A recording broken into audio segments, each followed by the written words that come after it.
manejo inicial de las complicaciones y de las complicaciones locales. La verdad que ambos son médicos del Hospital de Clínicas, son médicos staff del servicio de cirugía, son docentes de las cátedras de cirugía. Personalmente me tocó compartir con Federico, siendo él presidente de la Sociedad de Cirujanos, yo fui el vicepresidente, lo conozco, el currículum de Federico me llevaría prácticamente todo el tiempo de la charla para presentarlo. Me pidió él que sea corto, así que bueno, los dejo para la presentación de su charla y esperamos ansiosamente escucharlos a ambos. Muchas gracias. Bueno, gracias. Voy a empezar a compartir pantalla.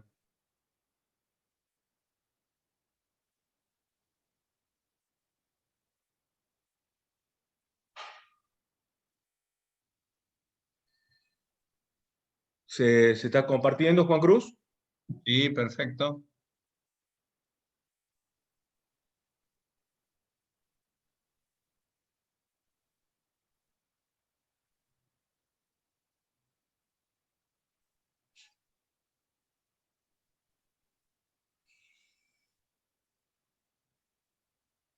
Bueno, buenas tardes. Queremos agradecerles a las autoridades del Congreso Virtual de Cirugía del NOA por habernos dado la posibilidad de desarrollar este tema, el tema de la pancreatitis aguda. Es un tema apasionante y sobre todo poder manejar y hablar del estado actual en el manejo inicial y en el manejo de las complicaciones locales.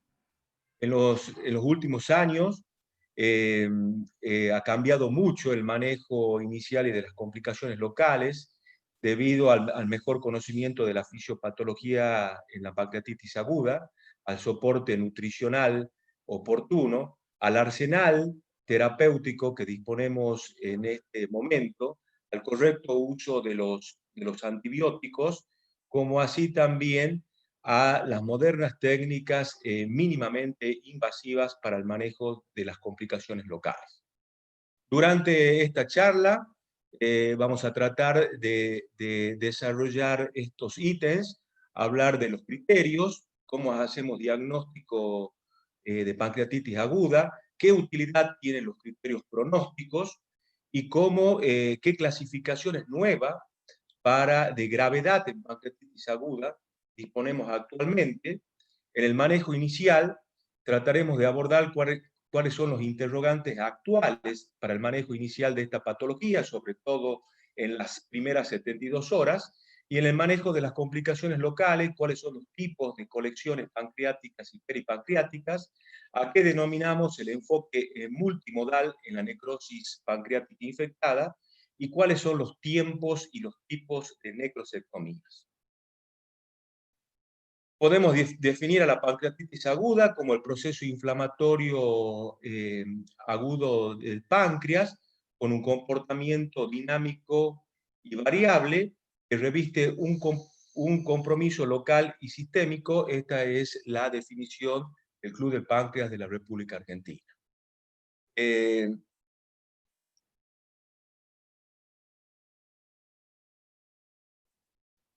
Es una patología muy frecuente, es una de las patologías más frecuentes de internación del aparato digestivo. La incidencia mundial anual oscila entre los 13 y 45 casos por 100.000 habitantes. En el mundo, pensando en una población de 7.500 millones de habitantes, hablamos que aproximadamente 3 millones de personas, de pacientes, van a tener pancreatitis aguda por año en el mundo, de las cuales 600.000 van a ser graves. Es una causa de internación importante en los Estados Unidos. Tuvo en el año 2012 en los Estados Unidos 275.000 internaciones con un costo de 2.600 millones de dólares. A pesar de que aumentaron las internaciones por pancreatitis aguda, la mortalidad se mantuvo alrededor del 2%, con una mortalidad anual aproximadamente de 44.000 pacientes. Y el promedio de estadia hospitalaria para los pacientes que ya tienen una necrosis pancreática infectada es de los 2 meses. Los cálculos biliares y el alcohol son las causas más comunes. Debemos obtener siempre una ecografía abdominal y el historial de consumo de alcohol de estos pacientes. En ausencia de ambos factores, si los triglicéridos están por arriba de los 1000 miligramos por decilitros, sospechar en esta etiología dislipémica. Podemos mencionar como otras causas las POSE-PRED, drogas, tumores, el páncreas divisus, idiopáticas e infecciones. Estos son los mecanismos involucrados en la pancreatitis aguda de origen biliar. La microlitiasis y la presencia de un canal biliopancreático común favorecen la aparición de la pancreatitis aguda biliar, que es la más frecuente en nuestra región. Es muy importante conocer cuáles son los criterios en pancreatitis aguda, como lo definimos nosotros. Criterios, lo dividimos en criterios diagnósticos, criterios pronósticos y criterios de gravedad. Dentro de los criterios diagnósticos, cuales se incluyen deben estar incluidos 2 de 3 de los siguientes parámetros o variables. Lo clínico, la presencia de dolor abdominal característico que puede estar acompañado o no de vómitos. El laboratorio, la amilasa o la lipasa, aumentada 3 veces el valor de referencia normal. Debo aclarar que este parámetro de amilasa y lipasa no determina gravedad ni predice pronóstico, ni tampoco estas enzimas nos van a decir en qué momento vamos a alimentar, podemos volver a alimentar al paciente, en qué momento vamos a realizar una colecistectomía durante la internación, en qué momento vamos a dar de alta al paciente. Solamente nos sirven para hacer diagnóstico de pancreatitis aguda. Y lo imagenológico, la ecografía abdominal siempre inicial, y ante duda diagnóstica se puede realizar una tomografía contrastada, tomografía computada con contraste, una resonancia magnética nuclear. Solamente en duda diagnóstica o ante un deterioro clínico del paciente, siempre tratamos de realizarla después de las 72 horas en busca de complicaciones locales. 2 de estos 3 parámetros o variables nos hacen diagnóstico, realizamos diagnóstico de pancreatitis aguda. ¿Qué análisis bioquímico solicitar? El valor de corte de lipasa y amilasa, 3 veces el valor del límite normal. Esto es el gold standard para el diagnóstico. La PCR mayor a 150 miligramos por litro, es decir, al tercer día nos sirve o puede usarse como factor pronóstico de pancreatitis aguda grave. La procalcitonina es el test de laboratorio más sensible para la detección precoz de infección pancreática.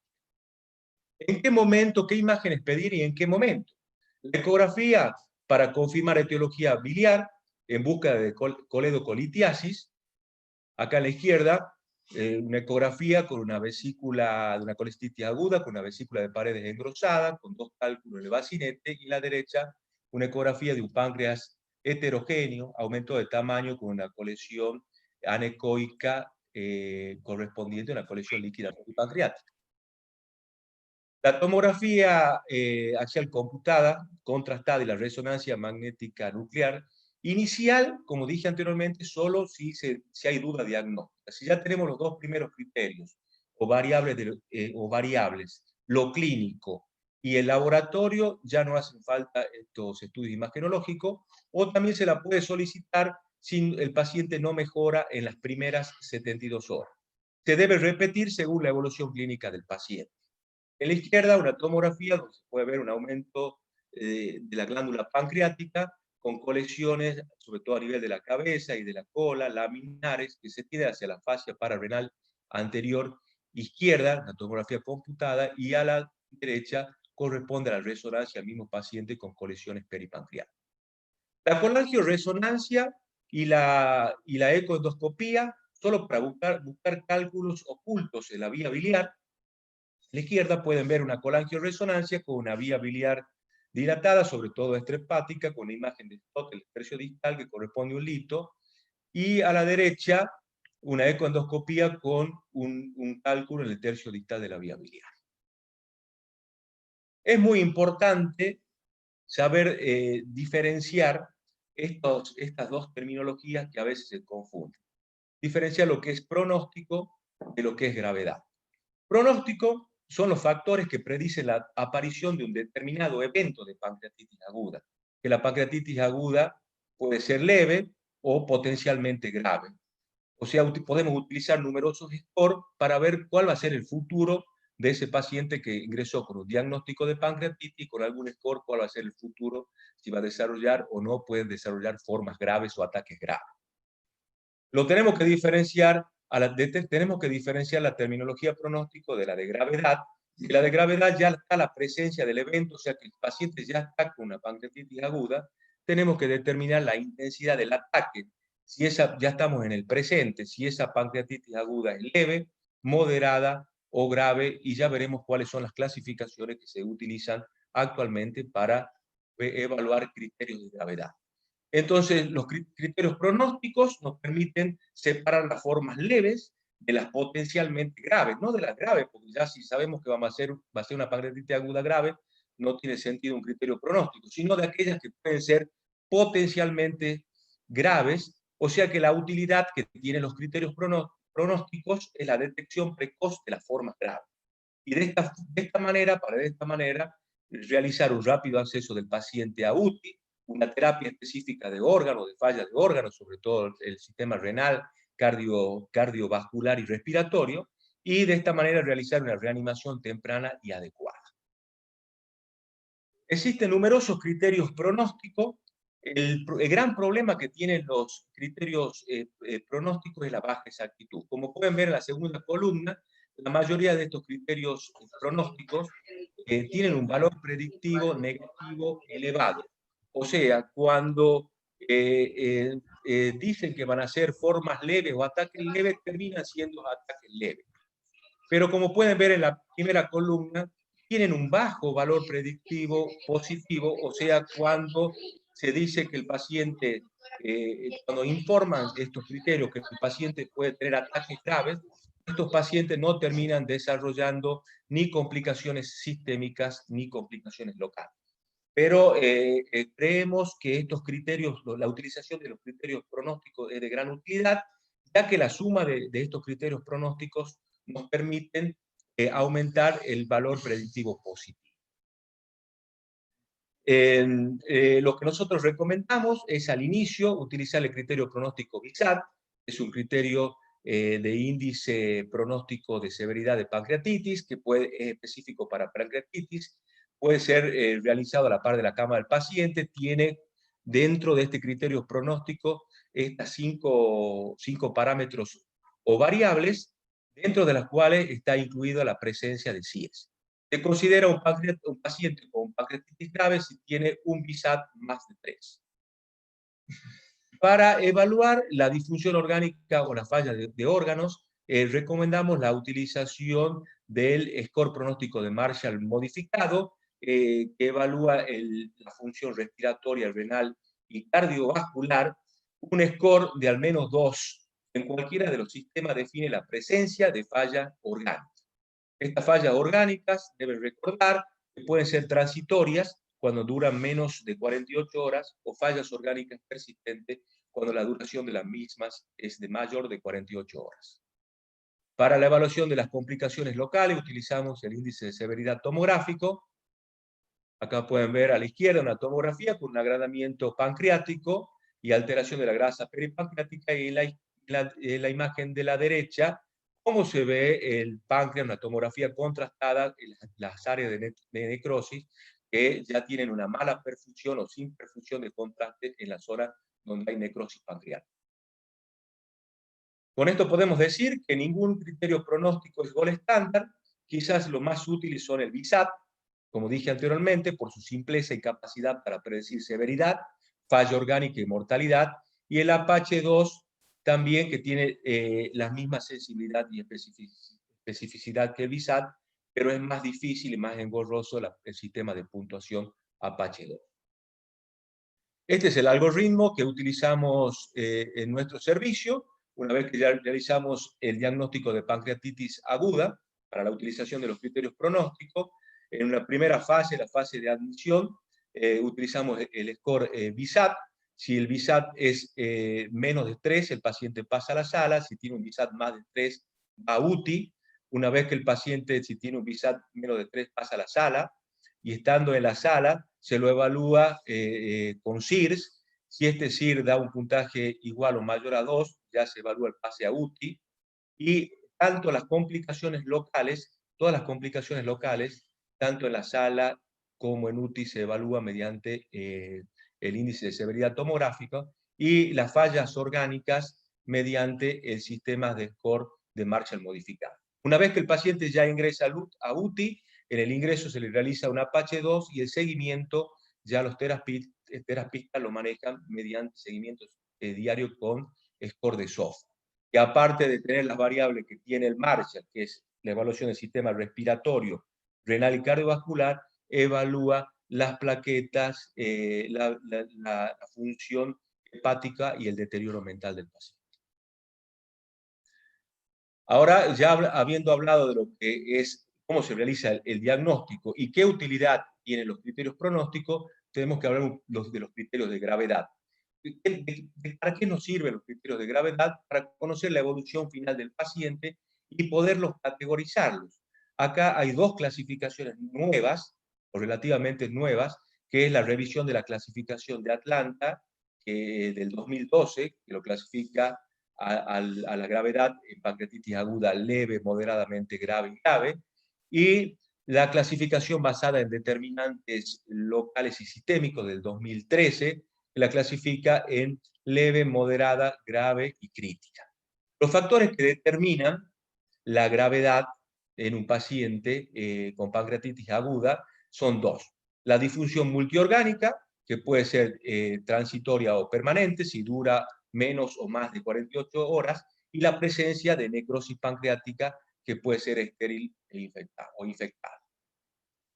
En la práctica clínica, la clasificación más usada es la revisión de la revisión de la clasificación de Atlanta, es la que más se usa actualmente. Nosotros la clasifica en leve, moderadamente grave y grave. Las leves son aquellas que no tienen ni fallas orgánicas ni complicaciones locales ni sistémicas, y la grave la que tiene falla orgánica persistente más de 48 horas. Nosotros preferimos la clasificación basada en determinantes locales y sistémicos, ya que nos permite, es más completa, más clara, y nos permite diferenciar lo que son las complicaciones sistémicas de las complicaciones locales. Y dentro de las complicaciones locales, como vemos en la pancreatitis aguda crítica, habla ya de necrosis pancreática infectada. O sea, nos diferencia en una pancreatitis aguda grave de una pancreatitis aguda crítica, la necrosis pancreática.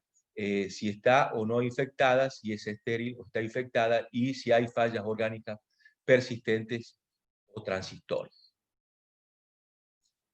En la pancreatitis aguda podemos hablar de dos fases, una fase temprana y una fase tardía.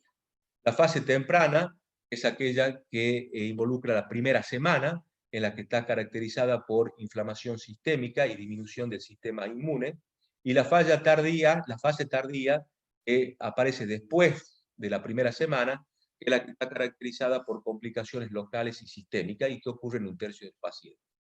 En la pancreatitis, como pueden ver en la curva roja de arriba, en la pancreatitis aguda severa, o pancreatitis aguda grave, como preferimos mencionarla, primero hay un pico, después desciende, después de la primera semana. Esta primera parte caracterizada por las complicaciones sistémicas, donde nosotros los cirujanos poco podemos hacer, ya que no podemos ir con el bisturí detrás del CIRS.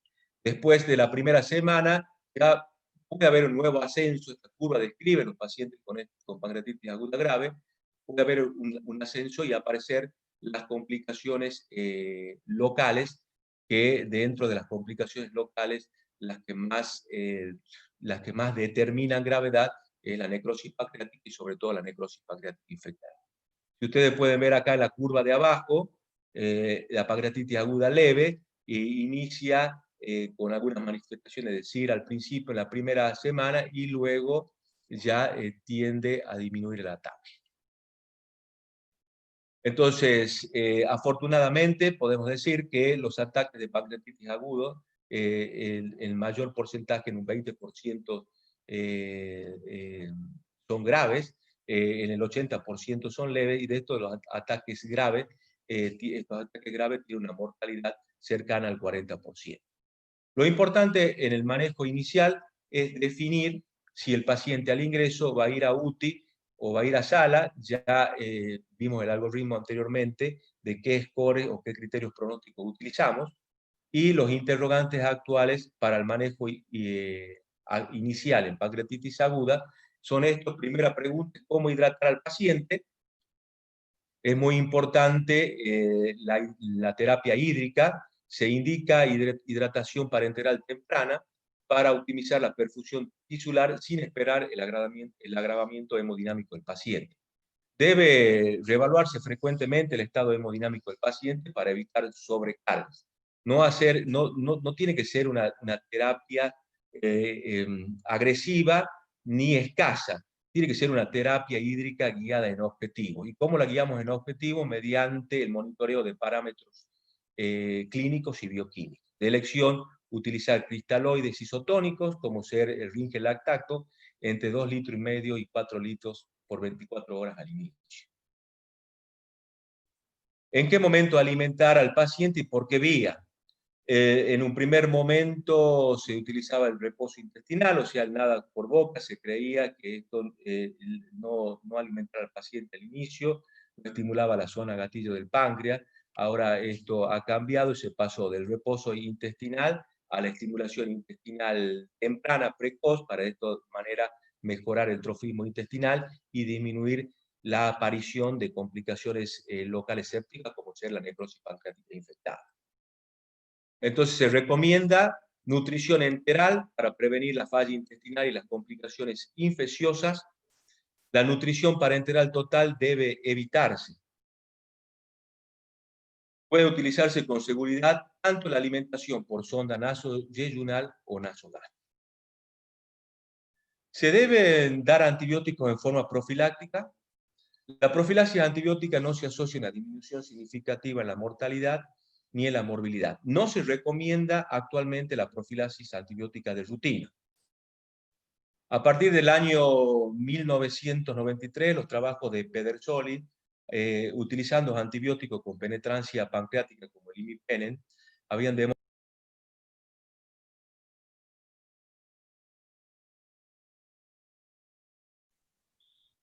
Doctor Brahim, está muteado.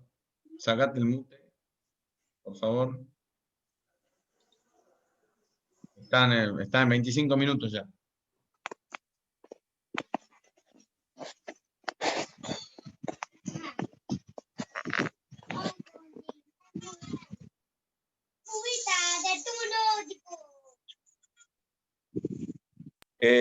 O sea, no está indicada la profilaxis antibiótica temprana en pacientes con necrosis pancreática.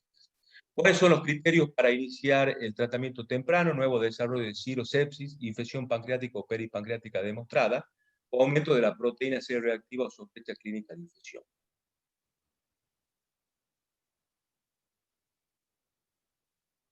¿Qué pasa? Sí. No.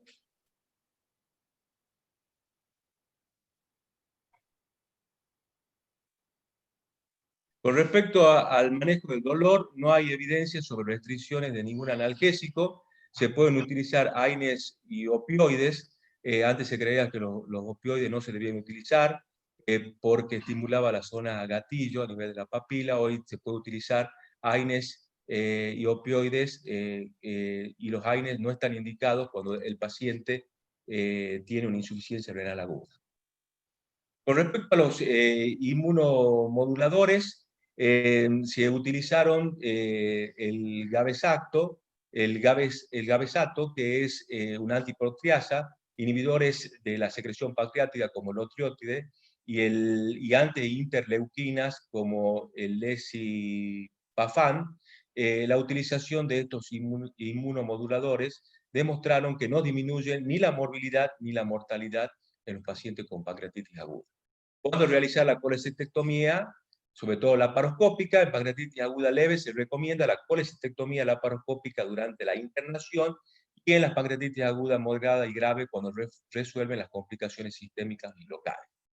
¿Cuándo debe sospecharse litiasis coledociana? Cuando hay un paciente que tiene más de 55 años, antecedentes de ictericia, alteración de la función hepática, dilatación del coledo con más de 6 milímetros ecográficamente, o litiasis coledociana detectada por ecografía por colangioresonancia. Acá pueden ver en la imagen de la izquierda un cálculo de la vía biliar en el colédoco, y en la derecha la colangioresonancia que corresponde al mismo paciente con stop en el tercio distal de la vía biliar. Con respecto a la CEPRES temprana, es conocido que la etiopatogenia de la pancreatitis aguda, el pasaje por un cálculo a través de la papila y la impactación en la misma, pero no solamente es el cálculo que produce el inicio, también se piensa que la patogénesis de la pancreatitis aguda grave no solamente es el pasaje, sino la duración de la obstrucción ampular. A mayor duración de la obstrucción en la ampolla, mayor gravedad de la pancreatitis aguda. Esta fue la base para pensar en el tratamiento endoscópico temprano, los cuales se hicieron 4 trabajos prospectivos randomizados: CEPRES temprana versus tratamiento conservador, los de Lecto Lemos de Inglaterra, el de Fan de Hong Kong, el de Foll de Alemania y el del grupo del Hospital Argerich de Oria. Y estos trabajos demostraron que el tratamiento endoscópico sistemático temprano no reduce la morbilidad ni la mortalidad en pacientes con pancreatitis aguda biliar. ¿Cuáles son las indicaciones para CEPRES temprana? No se indica de rutina en pancreatitis aguda biliar, se indica en pancreatitis aguda biliar con colangitis o en paciente con obstrucción del colédoco e ictericia progresiva. ¿Qué podemos decir como conclusiones? Que en el manejo inicial está probado que sirve la reanimación precoz, adecuada, el soporte nutricional y la colecistectomía temprana. Está probado que no sirve en el manejo inicial la antibiótico-terapia profiláctica, el uso de los inmunomoduladores y la endoscopía precoz. El nuevo paradigma en el manejo inicial en pacientes con pancreatitis aguda es menos es más. Buenas tardes, yo soy el doctor Bolea. Adhiero al agradecimiento del doctor Brahim y por medio de nosotros del grupo del Hospital de Avellaneda al invitarnos a esta charla. Vamos a hablar en el tiempo que nos queda del manejo de las complicaciones locales. Para esto mostramos esta clasificación. Sabemos que un evento de pancreatitis puede ser necrotizante o edematosa. Las necrotizantes son en menor medida, en menor frecuencia, pero son las que requieren más actividad del cirujano. Sin embargo, tenemos que saber que todas tienen complicaciones locales, las edematosas y las necróticas, todas pueden ser agudas y crónicas, dependiendo si están antes o después de las 4 semanas, y todas pueden ser sintomáticas o infectarse o no. No debemos olvidar que en las complicaciones de la pancreatitis también existen lesiones vasculares, fístulas, perforaciones, oclusión intestinal, síndrome compartimental, cada una de ellas con una terapia específica. Pero ahora nos vamos a abocar a las complicaciones propias de la pancreatitis. La colección líquida peripancreática aguda, complicación de la pancreatitis edematosa, se presenta antes de las 4 semanas, nunca es intrapancreática, está confinada a las barreras anatómicas, no tiene pared, suelen ser estériles y generalmente resuelven espontáneamente. El pseudoquiste es la continuación de esta. Aparece después de las 4 semanas, tiene que ser puramente líquida, suelen ser estériles y se operan solamente si son sintomáticos, cosa que hoy cambió. La colección necrótica aguda aparece antes de las 4 semanas, son sólidos líquidas, tienen deficiencia de la perfusión pancreática, se diagnostican con estudios por imágenes contrastados, mejor si se lo hace del 5º al 7º día, y pueden infectarse en mayor medida que las anteriores. Y Waldorf necrosis es más allá de la 4 semana, es la evolución de la anterior, tiene una cápsula, puede infectarse y es en la que mayor actividad puede tener el cirujano. ¿Qué cambió en las indicaciones de la pancreatitis aguda? Hubo adelantos y retrocesos, y paradójicamente algunos retrocesos fueron adelantos. No hay que olvidar que entre el 70 y el 85 se hacían pancreatectomías regladas, se pasó por necrosectomías tempranas, necrosectomías tardías, y hoy se pregona el tratamiento secuencial, progresivo, mínimamente invasivo, y si puede ser diferido. Nosotros, como somos un hospital, escuela, universitario y con formación de residentes, usamos esta mnemotecnia de las 3 M. Que la primera M es el momento. ¿Cuándo hacerlo? Debe postergarse en lo posible 3 a 4 semanas. cosa que puede cambiar dependiendo de los resultados del último estudio, el POMITER, que está comparando el drenaje diferido con el drenaje templado de las colecciones para ver la evolución de los pacientes. ¿Con qué manera? Con procedimientos mínimamente invasivos. Menos es más en el tratamiento, menos es más en el procedimiento. ¿Qué modalidad? Tratamiento progresivo y secuencial. Pero no todos los pacientes requieren el mismo tratamiento. A destacar en esto un trabajo muy interesante, esta estrategia multi-step del grupo del Hospital Argerich, que toma en cuenta si el paciente tiene falla orgánica, infección temprana o tardía o componente líquido y sólido. Y lo que quiere decir este trabajo nos muestra que cada paciente tiene o necesita un tratamiento diferente. ¿Cuáles son las maneras de drenar una necrosis pancreática infectada? El drenaje percutáneo, que puede ser ecoguiado, guiado por tomografía. Generalmente, o más del 50% se resuelven con esto, pero si no, se pasa un debridamiento retroperitoneal videoasistido o algún otro método. También se pueden drenar las colecciones de manera endoscópica. Los debridamientos se pueden hacer de manera laparoscópica o abierta. Voy rápido, disculpen. El step-up, el drenaje percutáneo, como dijimos, más del 50% se resuelve. Si se resuelve, no se hace nada más. Y si no se resuelve, se pasa a la necrosectomía. Ideal, retroperitoneal videoasistida. Nosotros preferimos el drenaje percutáneo lateral izquierdo. Pensamos que tiene mayor sostén de tejidos blandos. Se pueden usar catéteres únicos y de mayor calibre, y es la vía de acceso para un futuro BARD o debridamiento retroperitoneal. ¿Qué pasa cuando comparamos el drenaje percutáneo versus el endoscópico? El abordaje, este estudio, el Tension, demostró que el abordaje endoscópico no es mejor que el percutáneo, aunque tiene menos fístulas. También cabe destacar que es más caro y no tiene todos los accesos que tiene el drenaje percutáneo, sobre todo si no se cuenta con ecoendoscopía. Acá mostramos un esquema de cómo es el debridamiento retroperitoneal videoasistido por una lubotomía mínima en el sitio previo del drenaje, asistido por imágenes, y cómo se hace una necrosectomía transgástrica, donde inicialmente se hace un drenaje y posteriormente se hace una necrosectomía. Para hacer esta endoscopía, esta necrosectomía transgástrica, la colección debe hacer una impronta sobre la pared posterior del estómago, o si se cuenta con ecoendoscopio, se debe encontrar a menos de 2 centímetros de la víscera hueca. Las ventajas de la necrosectomía tardía es que tienen menor sangrado, menor perforación o lesión intestinal, menor contaminación abdominal y a veces mayor estabilidad clínica del paciente. Bueno, los procedimientos mínimos invasivos tienen menor índice de complicación, menor índice de falla orgánica, aunque requieren más intervenciones. La cirugía abierta perdió su lugar de ninguna manera. En lo que llamamos abdómenes catastróficos, cuando, por ejemplo, tienen un sangrado, un síndrome compartimental, una perforación de víscera hueca, la cirugía abierta sigue teniendo su lugar. Y en abdómenes no tan catastróficos como mostrar más adelante, por ejemplo, una oclusión intestinal, se siguen utilizando.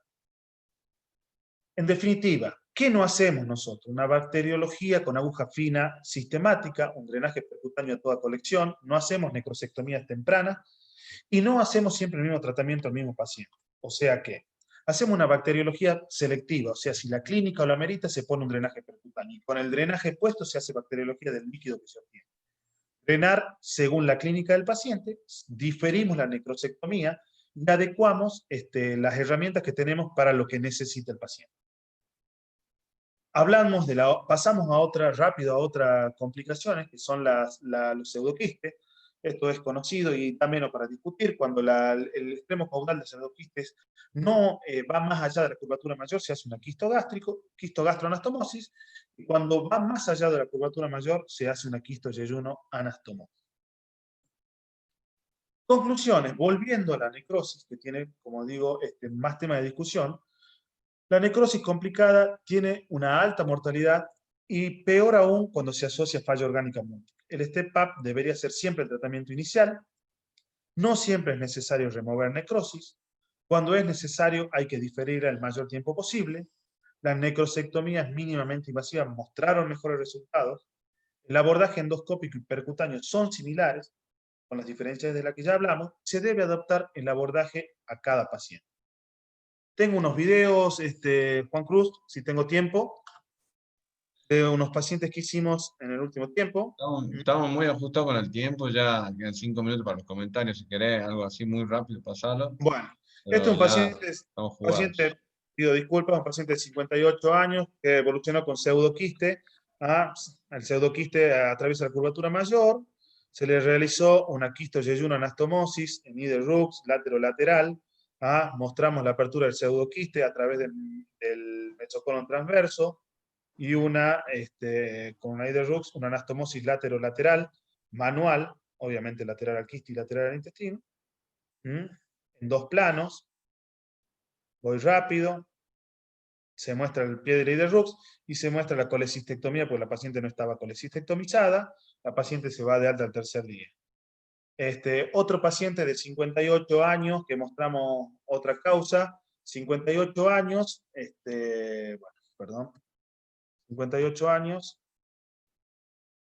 que alérgico al yodo, donde no le podíamos hacer para ver necrosis, pero sí, inicialmente estuvo en UTI, en ARM, tenía una colección peripancreática aguda que no requería tratamiento. Le hicimos primero tratamiento de sostén, se fue de alta, volvió con esta colección y decidimos colocarle un drenaje percutáneo lateral. Por ecografía, el paciente continuó con plenitud postprandial, náusea y vómitos escasos. Interpretamos que continuaba con una colección anterior y acá se ve la ecografía de control del anterior drenaje y se le colocó un drenaje guiado por tomografía anterior.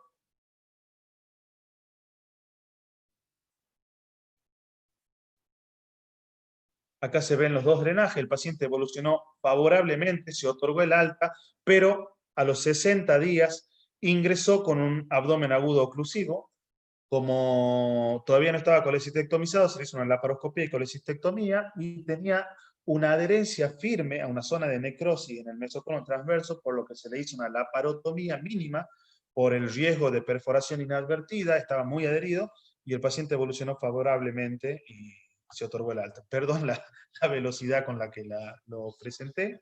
En honor al tiempo, doctor, te digo, no sé si querés que le dejemos los comentarios al doctor Cohan. Sí, por Ya favor. estamos Sí. con el tiempo cumplido, nos estamos pasando y ya tengo la otra charla esperando. Mil disculpas. Doctor Cohan. Gracias por la invitación. Me pareció ambas charlas brillantes. Muy buen resumen de Federico y la segunda charla también muy buena. Bueno, sí, la verdad que reforzar un poco también los conceptos que se comentaron al principio. Todo lo que comentó Federico acerca de la fisiopatología y el manejo de la pancreatitis aguda en forma temprana, lo importante de la hidratación precoz y sobre todo también el concepto nuevo de la alimentación lo antes posible, ¿no? El concepto que se tenía antes de que había que alimentar al paciente sí o sí con sonda nasofuncional, bueno, que se erradicó. Ahora si el paciente no tiene dolor se puede alimentar tranquilamente por boca. Son conceptos que son importantes para tener en cuenta, sobre todo de la alimentación precoz. Después también quiero hacer unas preguntas a ambos expositores.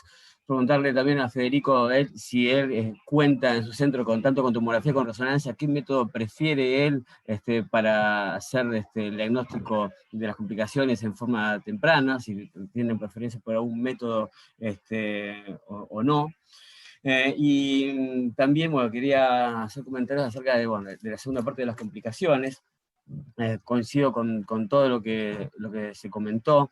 También me parece muy importante el concepto, ¿no?, de que cada paciente es un paciente diferente y que no hay que estandarizarse y aferrarse a un solo método, no todos pacientes a percutáneo o todos a cirugía abierta. Creo que cada paciente es diferente según el tipo de lesión local, si tiene complicación pancreática o peripancreática, la gestión de la necrosis. Creo que un método u otro puede ser mejor. Yo también tengo que preguntarle al segundo expositor qué opina de la bacteriología. ¿Ustedes qué hacen? Si el paciente tiene fiebre, por ejemplo, en la tomografía se ve una conexión punzable. ¿Empiezan con antibióticos en forma empírica o hacen bacteriología para determinar el germen y después hacer un antibiótico específico? Actualmente nosotros en general hacemos bacteriología percutánea, pero hay varios trabajos nuevos que sugieren que se puede hacer directamente la bacteriología, sin hacer bacteriología en forma empírica del antibiótico. Y también, bueno, la otra pregunta, ¿no? La pregunta clásica, ¿no? Que cuando, por ejemplo, en el step up, cuando decimos el percutáneo acá se cortó, ya no tiene más indicación, cuando avanzamos un paso más en el paciente, cuando indicamos hacer el BARD, ¿no?